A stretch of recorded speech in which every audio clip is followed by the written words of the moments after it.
Kasa oluvannyuma lw'abantu okwemulugunya okukwatibwa kwa former Lord Mayor, former Lord Mayor Elias Lukwago. Omukulu avuddeyo n'agamba this one will learn Kiswahili. Kitegeeza kinti ono ali mu kuyiga Luswahili. Agenda kuyiga Luswahili. I have captured a fool and taken him to the basement. Nkutte omugwagwa omumbatutu ne mutwala basement. Oba basement oshikunyinyira mungu ayinza kwata kimanyi ne mu Uganda kimanyi. Bye fe bizigimbwa wansi wa kalina basement. Ugandans are beginning to believe that there is method. Bisoka ne bikolebwa na tweetinga. Oba na tweetinga ne bikolebwa. So kakati munansi tomunenya kweraliikirira na kino ekijja nti wekibeera tuli mu ggwanga omuntu nga JNMK oba CDF w'eggwanga nga okuwambibwa kw'omuntu common figure Elias Lukwago si wa. Okay, welcome to the show. Nze Ebron Brian, ambassador wa New Leonese. Tuwanezako mu story yaffe ya leero. Yitwaka gunjaawo biki ebikoze amawulire mu lunaku. Wa leero. Lwale tulabye tukeredde mu ntiisa mu Nsasagge Lord Mayor owa former Lord Mayor ng'amaka bagasazeeko. Ninga tulina ziyingira nnyo nakusaba wa professor asoka bambulizeko bwe tubambagge. Kale gwenno atulaba ku mikutu gyaffe gino okuli Focus TV wamu ne Ebron Media tusazeewo okuwanga big story of the day oba story esinza okukwata mu lunaku olwo tujongera tugisima tugigenda ebuziba so that gwe abadde agirabako obuntuntu obutonotono oyongera ogitegeera. Nze Ade Wilberforce Muyanja ali mu Uganda, East Africa wamu ne diaspora awo abantu balina ttiimu etugoberera beebale nnyo butajjango okwo batugoberedde nnyo ffe baani tubeebaza akensuso naye ng'ate era nja kusaba ssebo mukama wange onzikirize ntumireko bannaffe bannamityana esebo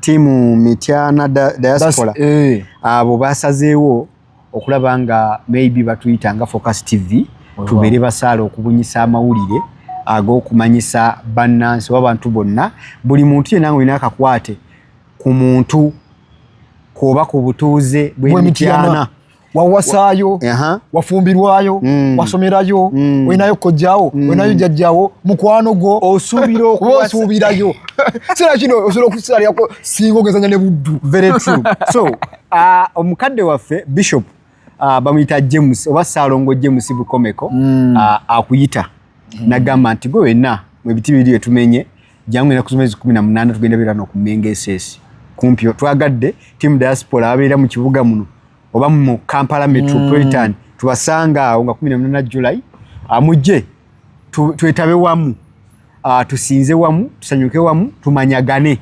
tutegeragane tugabane business ideas.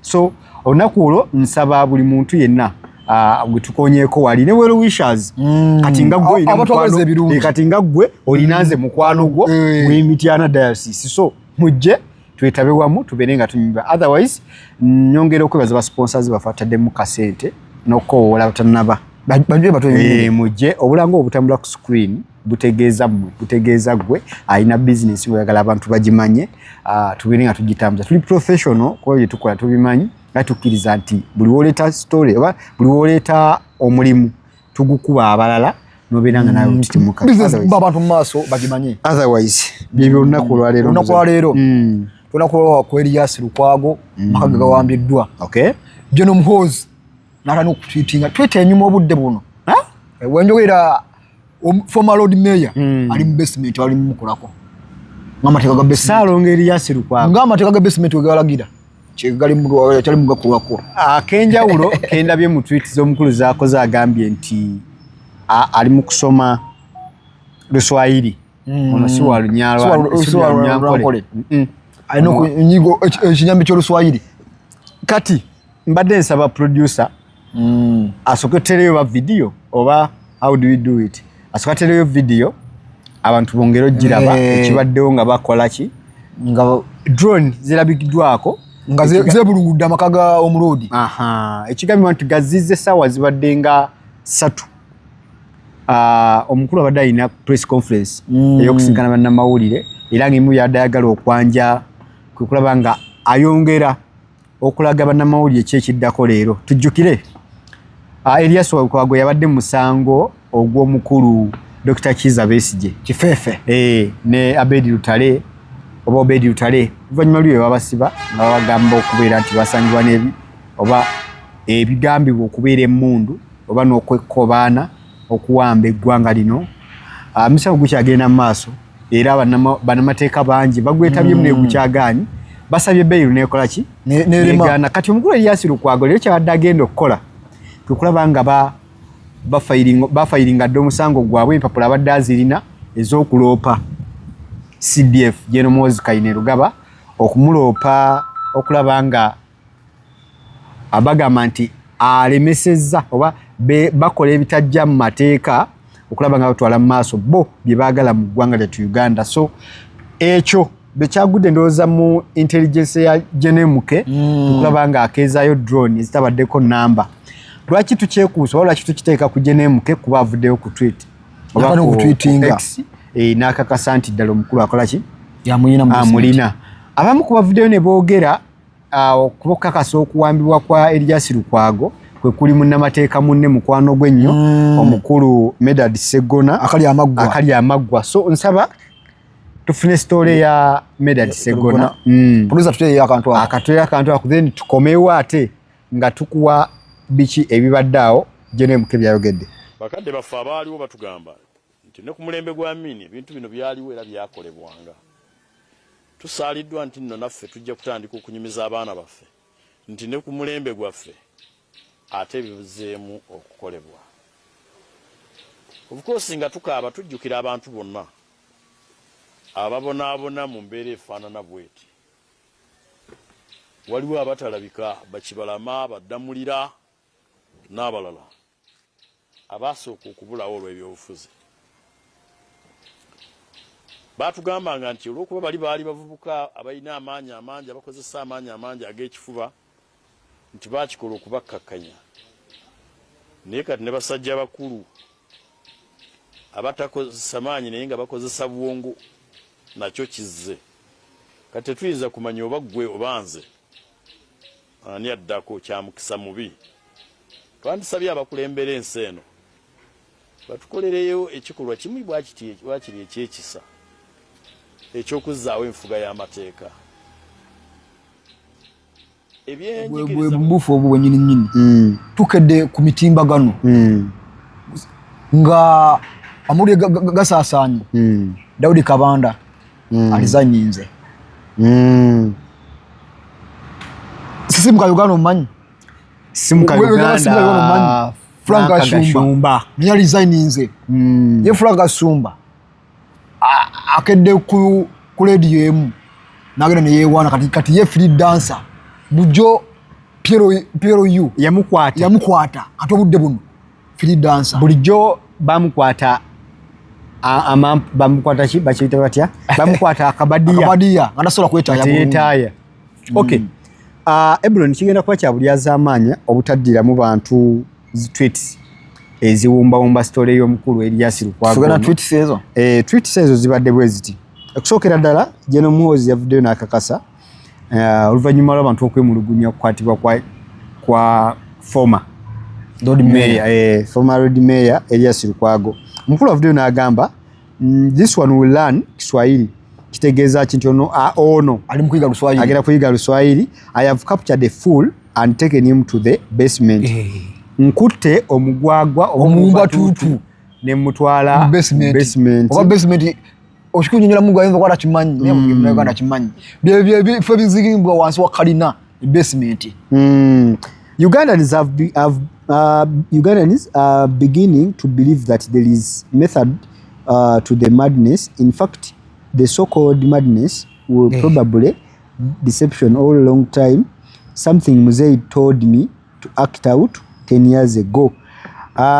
Agamba nti abantu batandise okweyisa ebyekiralo bokola enkola ez'ekiralu era ekintu Muzeeyi we kye yamugamba okubeera ng'akolako emyaka egisoba mu 10 emabega. So kitegeeza kino kyali mu kukola Muzeeyi yali yakimugamba dda nti waliwo abantu abagwagwagwagwa ababuyabuya era waliwo wayogeredde ku papers. Please serve the papers and I will arrest both of you. Olwo ategeeza ani ategeeza Ibrahim Ssemujjung'anda oluvannyuma lw'ovaayo n'ayogera ebyo byayogedde namugamba gwe kuuma empapula zo nja bakwata mwenna gwe Ssemujjung'anda n'Erias ngenda kubagatta wamu ogira okyawaana ebipapula byemugenda osavingisaako.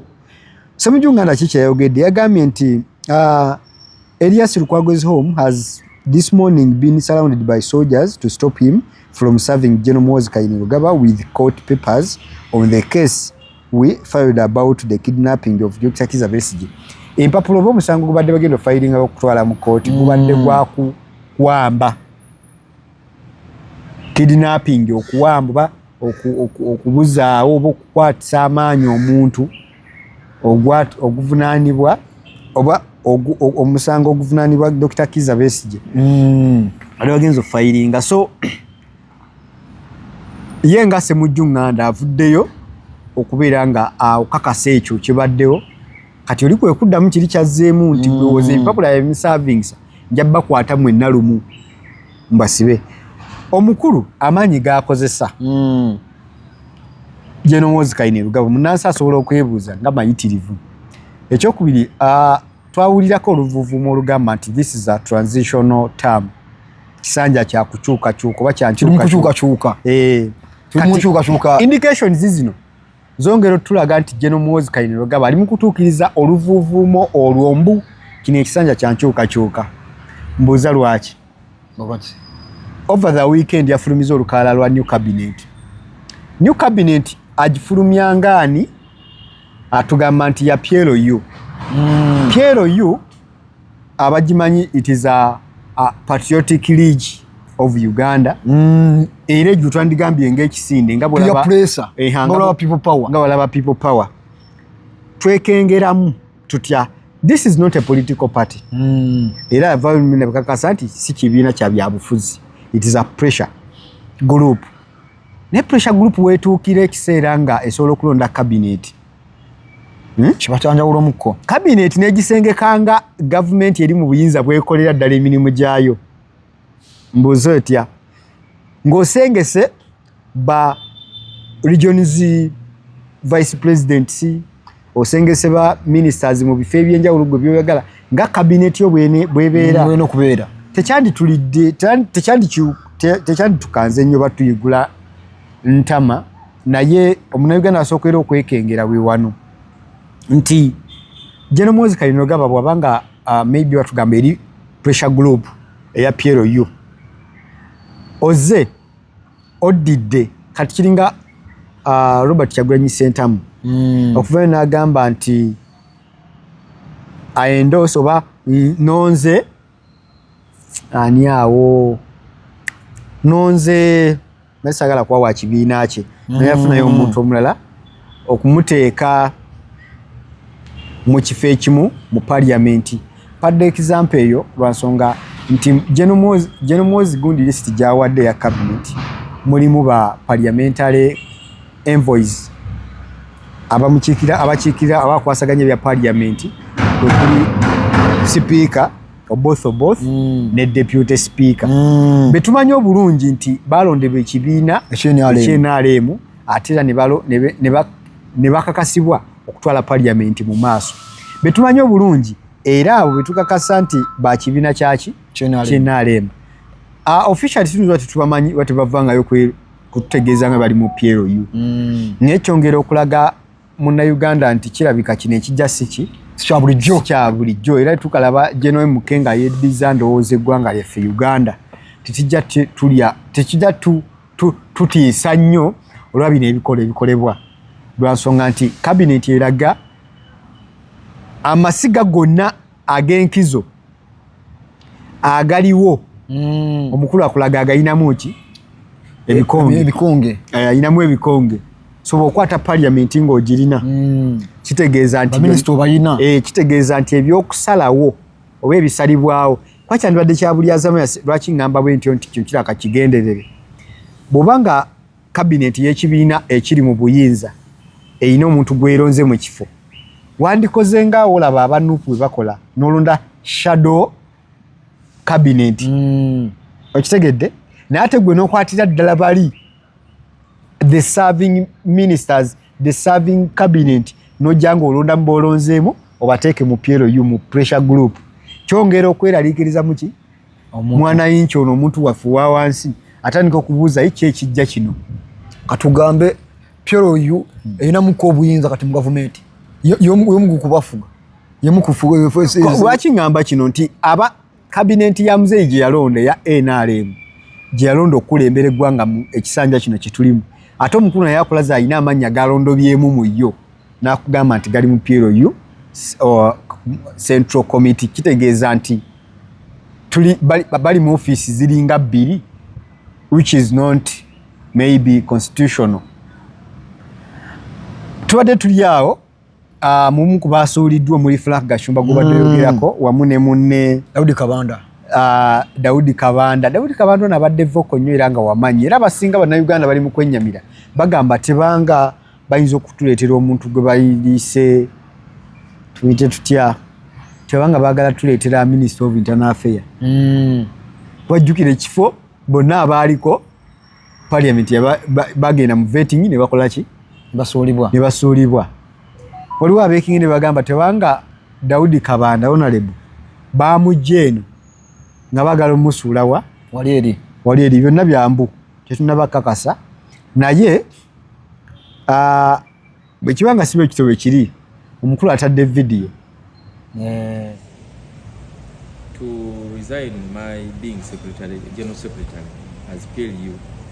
One is because there are some people who are in PLU who think that I am the one who is blocking their chances of getting what they want. You know, there are some people in PLU who are there for other interests. Right? I can't. You want me to mention the people? No, or just interests? the interest. Money. Money to con people. Really? Yeah. You give me money, I take you to Mos. But now they see it is Kabanda. So you are blocking their chances of advancing their agenda. So those ones are there. They can kill you. Doesn't that point to fault lines in PLU, a lack of the unity, lack of sense of purpose? Yes. Are you saying the PLU actually has so many opportunities in it? Not so many, but you know, a weevil, just one weevil can finish the entire bag of beans. So there can be a few pockets and they become a problem. And I would want to give them chances to see how they serve. Yeah, that is my main focus now. Is I want to concentrate on agriculture, my farms, and my people of Kasando. I think I have served enough. 2 years as General Secretary. You cannot compare that to the duration you've been MP. Sorry? You cannot compare that to the number of years you've been an MP or in politics. MP, you are managing 7 sub-counties. General Secretary of PLU, you are managing a country. You don't compare them. Never. 8 sub-counties to a country. No. The other one is bigger. You do allow some other people also to, I think it is important that that position is given to a person who does not have other responsibilities, like how NRM is doing. You are not, if you are an MP, do the MP work so that this position is given. Wabaddewo omusajja badde voke nnyo omuvandimwe muvandimwe gwe bayita Frank Gashumba ye avuddeyo era mu video emu avuddeyo n'ategeeza nga bwali free ateereddwa in a sense nti abadde ng'omusibe nti bw'obeera mirimu gya PLU otuuka nga tolina kussa mukono otuuka nga tolina kubaako nakwegazaanya kwonna kati agamba nti y'okumuggyako kino ekitiibwa kyabaddeko nga abadde asavinga nga zita mobilizer something awulira awewuse kati freelance okukola ebyo byakola kisoboka okubeera bwe kityo ate era mu ngeri ey'okubiri osobola okubeera nga waliwo kye bakola kibayita okweyisaako Frank Gashumba asobola okweyisaako ng'afukaanaaba ng'alaga tebinumye naye nga bikola ki edda nga tukyali bato muzeeyi yakubanga embooko n'agamba agamire n'odduka omulanga kuvuva omwange kaakati omuntu ali talina office eri yankomeredde nti tugimanyi ekola mulimu gu ABCD va ku kyakabanda yalina office ye ey'obwa era asobola okugenda n'akola byakola naye kaakati ono abadde alinawo kaakafo waatandikira okuboggola nga n'amakumi alina kaakati webeera nga otugamba tebikulumye oba tebikulya ogenda faananako buli obuto bwe twogeddeko okuva mu kamera ng'olaga tebikulumye off kamera n'okuba ki n'okuba omulanga va omwana era malayika ndoozi ajja kati okunyiga ebiwundu malayika omutegedde ka sweet 20 omwana oyo kale so ebyo bye biri awo oba bye biri mu ggwanga lyattu Uganda ebitambula era tukakasa nti ensi yaffe bwetyo bweri naye tuli mu bweraliikirira tuli mu kutya ekisanja kino kyebagambye teri kwebaka teri kubongoota amaanyi galimu mangi twenyamira nti bwe tubeera nga tuli mu kiseera omuntu alina ofiisi enene nga CDF okuvayo n'owamba omuntu n'ojja publicale ntegeeza ku mitimbagano kuba gyakozesa ejje neemuke lwaki twiti eno tugijjako adiifi oba tugijjako obujulizi obwenkomeredde tajeegaanangako ate era ebigenda ebyogerwa kuli tubiraba ne mu reality nga bikola ki byapeeiza bisooka nebikolebwa n'atwitinga oba n'atwitinga nebikolebwa so kaakati munnansi tomunenya kweraliikirira na kino ekijja nti wekibeera nga tuli mu ggwanga omuntu nga jenemuke oba CDF w'eggwanga nga okuwambibwa kw'omuntu common figure Elias Lukwago si wa bulijjo is not a common man like me muntu politically muntu w'amaanyi okuvayo n'awambibwa mu bintu byerusaagiriro n'ovayo n'otweetinga n'okakasa nti gw'omulina n'ebifaananyi nga bwe tubirabye kyongera okwennyamizaamu bannansi nti ggwe ddala okyali mu department yakukuuma okyali mu department yakuuma ggwanga nga bwe kigambibwa CDF omulimu gwe gubeera oba wasaladde eddiro limu bya politics ekirala ekyobulabe ekiyinza okuva mu ekyo nti waliwo abaganda kyebagamba okunyigiriza ennyo ennyindo osobola ogireeta ki okuva omusaayi bwe tuba tukyali mu nsi ng'ebyaddala tetunaba tebenkera dde mirembe ng'era ensi bw'ebeera nti ebyobufuzi the biggest contendant wa 2026 mu kaluko bwa pulezidenti tali mu ggwanga kiza tetuli mu normal business or normal office nga bulijjo bwe kibeera mu mbeera bwetyo weeri nga bannansi abamu batemeddwamu ebitundu bibiri waliwo abagamba banyigirizibwa waliwo abagamba naffe tunyigiriza bwetyo bwe tuli nojja n'olaga nti kino kibaddewo ajje n'abanga ali mu kuduulira munnansi kiki etugambye tusobola okunyigiriza ennyo sayidi emu ate oba oliawo ensi n'ekifuna mu nfuna endala kyetutayagala kubeera nga kibeera so nsaba abantu abali mu ofiisi zonna ez'enjawulo okwongera okwekenneenya eyo ensonga nti muntu wa wansi mwanayinki ono ayina byatuuka oluusi n'alaba n'agamba ekimala situwagala tutuuka ku kimala tutereeze department ez'enjawulo abantu bafunye obwenkanya bwe balina okufuna otherwise ensi ebenga etambula mu maaso weewaawo sigenda kulekayo kwebaza bakama bange munnange okwerekiriza ku katono nga tugamba mugende muweereza abantu kadata kaako obamanyi kaka transport kako mugende musakira abantu amawulire kwafe amawulire getukola tuswaga noonyerezaako tukagwira bugwezi basibe balala eba focus service and events bagambe beyone ku lw'emikolo egye bakolera omukolo mawulana gwe wena nga muli mu kuteekateeka mukolo temunnamanya mutimbi temunnamanya mufumbi temunnamanya MC temunnamanya photographer temunnamanya wa juice temunnamanya wa keeki muli ku kafu so tukugamba nti banoonyeeko ku TikTok yaabwe webali focus event services ne namba zisimu era olaba ku mikolo gye bakoze ne ku screen okweziri kuliko ebifaananyi ebisembyeyo bya mwana mwiza muyita Rogers and Dozin kwali kukyala bimu ku bi latest ebirala bikyafumbibwa department yairiwo ebiri mu bikolako so nga atira tujja tubalagako obutono busimbo mulimba client yatugamba wakange tokola ki short movies toteekayo short movies muna atugamba toteekayo so naye wako yabeerawo naye nga bantu bangi tukoledde tubeebaza abatwesize nga Focus Event Services ate era ne bannaffe aba Focus Graphics and Branding abakabejja bagamba nti nedda lema kubeera ne ka business ko. By the way nga tuvire mu kusaaga Eblon business y'omuntu, the way you brand yourself, it is the way how people will perceive you. Abantu ngeri gye bajja okufunamu yengeje we brandinze osanga business y'omuntu kati nga wali kibano kirabe kinene ogenzi wala nnyo nze kulona ba speaker yes oloko nali nyamba dent nga ne idea yange eri wano omeko yatunula ko butuze Eblon Media nangamba ita wano seba nga tulina kwewoza nga sina ogeza ko mbunda mawuli yasoma busomyo wano Eblon Media nga ne card eri wano esomyo kati ekigambo kye bayita branding tulemekizanyisa yesu kitwaje ddala nga nsonga nkulu business y'omuntu obutabuuza ate gundi oli watuse ku kizimbe sikulaba nedda baterewo kabbana yakogera ABCD omuntu alabireko so beyune namba kwezi ku screen aba Focus Graphics and Branding bagamba nti bajja kuyambako okukola ebyo bipost ebyo binene nga bubirabaawo biba bikolako era beyune bajja kukolerako oyinza okuwina tent zo ngoyagala buli kimu kyomanyi nti kikolewatonwa okulona tona nekima kalimagezi oyine motoka oyagala kulangirako by the way bantu bangi muko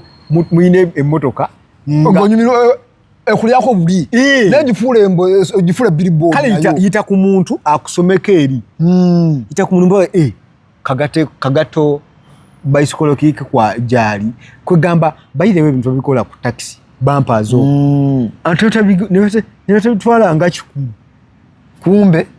kumbe kalanga nga nagenda kulangira wala ku radio ku TV tandikire ku bintu byo ku motoka tandika ku motoka yo langira ku motoka yo tekayo wali emabega musajja aginege atompa idea kangire ndira ka motoka na Eblon Media mabega yawo itabaga Eblon Media so aba Focus Graphics and Branding baba bakikolerako era bagamba nti beyine bakuyambeko otherwise tetuyinza kukolera kusembyayo bicycle kick omusajja ekitiibwa ekyomumaka bakutya omwami yes beeraawo ngewakani boddayo tulina kaveera bakwanizanga nyinimu era bagamba tata abaana wuyo akoze atuuse naye mukama wange obanga ebyekisenga okola bubi otambulira ddala bubi nga n'akasente kali mu mbeera eno tulimu yalegelege n'ogenda mu kibuga nokumala talina kaveera nolwana okulya ekyemizana ogwire mukazi sompirizo kasente nasewaka kakati bicycle agenda kuyambako ezentalo wakagenda zijjawo